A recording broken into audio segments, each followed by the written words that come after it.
Hi, welcome to Richard Gabili YouTube channel, and for today's tutorial, I will be teaching you on how to see iPhone storage using iPhone X. But first, can you subscribe to this channel and don't forget to hit the subscribe button and the bell to notify you for the new updates.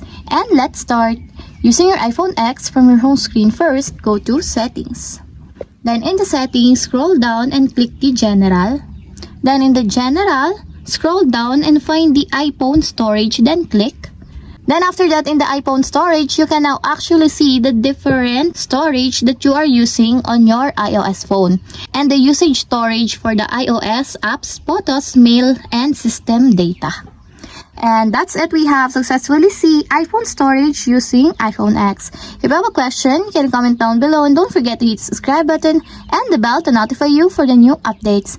And thank you for watching!